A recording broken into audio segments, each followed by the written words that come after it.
여러분 안녕하세요. 파란TV의 정예재입니다. 오늘은 좋은 보상의 세 번째 요건인 사업자들에게 부담이 적은 보상일 것에 관해 살펴보겠습니다. 네트워크 마케팅 사업자들에게 사업 진행 과정에서 부담으로 작용하는 대내외적인 요인들은 다양합니다. 그것은 금전적 부담일 수도 있고요. 비금전적 부담일 수도 있습니다. 이들 가운데 금전적 부담 외에 다른 부담들은 그 정도를 수치로 측정하는 것이 어렵고 또 어느 회사 사업자든 누구나 느끼는 부담이라는 점에서 여기서는 이야기하지 않겠습니다. 그러나 사업자들에게 주어지는 금전적 부담은 회사마다 다르게 나타나며 사업자들의 이해에 큰 영향을 미치고 있습니다. 따라서 사업자들이 갖는 부담의 크기는 네트워크 회사를 선택할 때 꼭 검토해야 할 부분이라고 생각합니다. 제가 각 네트워크 회사의 사업자들이 느끼는 부담의 정도를 단순화시켜서 그래프로 표시해 보았습니다. 물론 같은 회사라도 사업자마다 느끼는 부담은 다를 수 있습니다. 하지만 각 회사마다 마케팅 구조나 사업 양태가 같기 때문에 사업자들이 느끼는 부담의 크기는 회사마다 대체로 같은 형태를 취하고 있는 것이 사실입니다. 아래 그래프는 성장하는 사업자의 사업 기간에 따른 소득 흐름과 부담의 정도를 A, B, C 세 개의 유형으로 나눈 것입니다. 국내에서 활동하는 네트워크 회사들은 모두 이 세 유형 중 어느 하나에 해당한다고 할 수 있습니다. 먼저 A타입 그래프는 사업 시작 단계에서는 별 부담이 없는 것 같은데 시간이 지나면서 부담이 점점 커져가는 형태입니다. B타입 그래프는 처음부터 큰 부담을 갖고 출발하지만 사업을 진행하면서 부담이 점점 더 커져가는 형태입니다. C타입 그래프는 사업 전 과정에서 어느 정도의 동일한 부담이 주어지는 형태입니다. 여러분은 어떤 유형의 회사가 좋다고 생각하시나요? 어떤 유형의 회사를 선택하고 싶으신가요? 여러분이 현재 네트워크 사업자라면 여러분의 회사는 어느 유형에 해당하는지 솔직하게 평가해 보시기 바랍니다.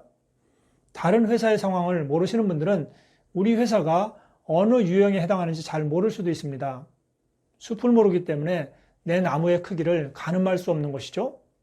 제 생각으로는 C타입이 제일 좋다고 생각합니다. 물론 그 부담이 너무 크면 안 되겠지만 적당한 정도의 부담이 수입과 직급에 관계없이 누구에게나 일정하게 주어지는 보상이 정직한 보상이라고 생각합니다. 이런 유형은 사재기가 없는 회사라야 가능합니다. 혹시 여러분 중에는 이 세 유형의 그래프 외에 처음부터 끝까지 부담이 없는 유형은 왜 없는지 반문하시는 분이 계실지도 모릅니다. 그러나 제가 조사한 바로 그런 회사는 없습니다. 설령 이런 유형의 회사가 있다 손치더라도 이 회사는 선택할 가치가 없는 회사입니다. 회사가 보상제도를 만들면서 부담과 제한을 두는 이유는 수당의 합리적인 분배를 위해서입니다. 보상제도에 아무런 부담과 제한이 없을 경우 제품을 구매하는 사람들은 누구나 일정한 수당을 받게 됩니다. 마트나 주유소에서 캐시백을 받는 것처럼요. 이런 경우 한정된 수당을 모든 구매자들이 나누다 보니 사업자들의 수당은 당연히 작겠죠? 캐시백을 받으려고 네트워크 비즈니스를 하는 사람은 없을 것입니다. 다시 말해 사업자의 부담과 제한은 합리적인 보상을 위한 제도입니다. 그러나 그 부담과 제한이 너무 클 필요는 없습니다.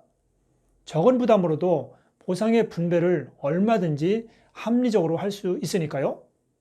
앞에서 말씀드린 대로 부담이 너무 크면 여러 문제가 발생합니다. 따라서 사업자들에게 적당한 부담이 주어지는 보상이 좋은 보상이라고 할 것입니다. 회사마다 금전적 부담이 다르게 나타나는 것은 그 회사의 보상 플랜과 사업자들의 사업 행태가 다르기 때문입니다. 사업자들에게 주어지는 금전적 부담으로는 다음과 같은 것들이 있습니다. 먼저 사업자 자격 또는 수당받을 자격을 취득하기 위한 부담입니다. 흔히 진입비라고 말합니다. 그리고 수당받을 자격을 유지하기 위한 부담입니다. 유지 비용입니다. 이들 부담은 보상 플랜이 요구하는 공식적인 부담입니다. 이 밖에도 사업 진행 과정에서 발생하는 비공식적인 부담도 있습니다. 부족한 팀 볼륨을 메우기 위한 부담, 부족한 매출 실적을 채우는 데 필요한 부담, 기타 사재기로 인한 부담, 사업 활동에 필요한 비용, 제품 자가 소비로 인한 비용 등이 그것입니다. 앞의 공식적인 두 가지 부담도 너무 크면 사업자들에게 피해를 줄 수 있습니다. 그러나 더 큰 문제는 사업 과정에서 관행적으로 발생하는 사재기 비용 등 후자의 부담입니다. 이러한 관행적 부담은 잘못된 보상제도에서 비롯된 것이라는 점은 지난 시간에 말씀드렸습니다. 그 책임을 사업자들에게만 돌릴 수는 없다는 것입니다. 그렇다고 그 책임을 전적으로 회사에 돌릴 수도 없습니다.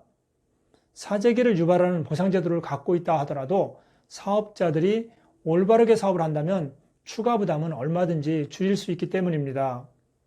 사업자들의 정직한 사업 자세가 중요함을 알 수 있습니다.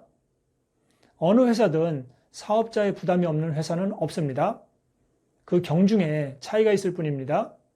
문제는 부담의 유무가 아니라 그 부담이 얼마나 큰지, 그리고 그것이 사업자들에게 어떤 부작용으로 나타나는지 살펴보고 부담과 부작용이 작은 회사를 선택해야 합니다. 사업자의 부담이 너무 큰 경우는 그 부담을 감당할 수 있는 능력자만 사업을 할 수 있습니다. 평범한 일반인이 할 수 있는 사업이 아니라는 것입니다. 그리고 그 부담으로 인해 빚을 지고 사업을 포기하는 사람들이 많아질 수 있습니다. 특히 사재기로 인한 부담은 반복적으로 나타나는 부담이라는 점에서 더 큰 문제를 야기하고 있습니다. 사업자들이 사업 과정에서 감당해야 하는 부담은 큰 재력이 없는 사람도 영업 능력이 뛰어나지 않은 사람도 능히 감당할 수 있는 정도라야 좋은 보상이라고 할 수 있습니다. 공식적 부담이든 비공식적 부담이든 사업자들의 부담이 적은 보상 플랜이 좋은 보상입니다. 이것이 정직한 보상입니다. 가급적 부담이 적은 회사를 선택하시기 바랍니다. 다음 시간에는 좋은 보상의 네 번째 요건인 조직 붕괴가 적은 구조일 것에 관해 살펴보겠습니다. 다음 시간에 뵐게요. 오늘도 파란합시다.